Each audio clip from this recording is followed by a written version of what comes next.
కార్మికుల హక్కులపై కేంద్ర ప్రభుత్వం చేస్తున్న దాడిని కార్మికులంతా ఐక్యంగా తిప్పికొట్టాలని, కార్మిక చట్టాలు పకడ్బందీగా అమలు చేయకపోతే పోరాటాలు తీవ్రతరం చేస్తామని సిఐటియు జిల్లా ప్రధాన కార్యదర్శి పి తేజేశ్వరరావు, ఎస్కేఎం జిల్లా కన్వీనర్ టి ప్రకాష్, ఏఐటియుసి నాయకులు సిహెచ్ గోవిందరావు, ఎఫ్టియు నాయకులు ఎం క్రాంతి, రైతు కూలీ సంఘం జిల్లా కార్యదర్శి టి అరుణ ప్రభుత్వాన్ని హెచ్చరించారు.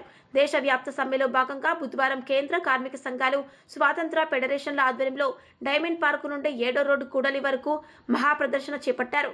కార్మిక హక్కులు కాలరాసే లేబర్ కోడ్ను రద్దు చేయాలని, స్కీమ్ వర్కర్లకు ప్రభుత్వం ఇచ్చిన హామీలను అమలు చేయాలని, కనీస వేతనం 26,000 రూపాయలు ఇవ్వాలని, ప్రభుత్వ రంగ సంస్థలు పరిరక్షించాలని డిమాండ్ చేశారు. దశాబ్దాల పాటు విశాల కార్మిక వర్గం పోరాడి త్యాగాలతో సాధించుకున్న 44 కార్మిక చట్టాలను రద్దు చేసి మోదీ నాయకత్వంలోని కేంద్ర బీజేపీ ప్రభుత్వం నిర్ణయం దుర్మార్గమని దుయ్యబట్టారు. కార్పొరేట్ ప్రయోజనాల కోసం కార్మికుల హక్కులను హరించడం హేయమైన చర్యను దుయ్యబట్టారు.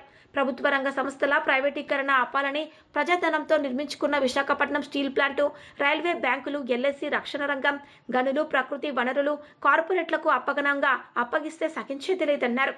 కార్యక్రమంలో CITU town convener R Prakash Rao, AITUC నాయకులు టి తిరుపతిరావు, మున్సిపల్ ఎంపీఎంఎస్ఆర్యు భవనం, హమాలి, RIMS, ARS, Neelam jute, smart కేవ్, అంగన్వాడీ శాఖ, ఆశా, మధ్యాహ్న భోజనం, బిఎస్ఎన్ఎల్, పెన్షనర్స్, ఏఐటియుసి తదితర సంఘాల నాయకులు M Govardhanarao, N Balaram, A Ganesh, T Vasudevarao, N Mahesh, A Kameshwar, B Chinnarao, R Chinnarao, M Suryanarayana, P Srinivasarao, Jyothi Prasad, M Nageswararao, Jaggarao, K Kalyani, Jyothi, Appala Narasamma, Bujjamma, Kanchana, T Praveena, M Adinarayana Murthy, Appalaraju పాల్గొన్నారు.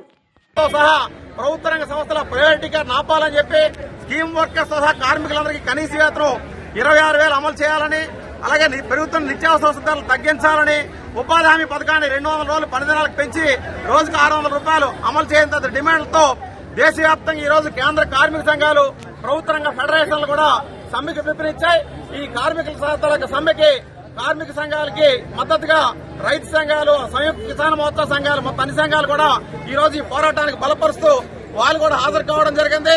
ఈ రోజు 130 సంవత్సరాల క్రితం 1886లోనే చికాగో నగరం ఉండే కార్మిక వర్గం ఉరికంబాలెక్కి ప్రాణ త్యాగాలతో సాధించుకున్నట్టు 8 గంటల పనిదినాన్ని ఈ రోజు 12 గంటల పనిదినంగా మార్చొచ్చని చెప్పి మోడీ నిర్ణయం చేశారు.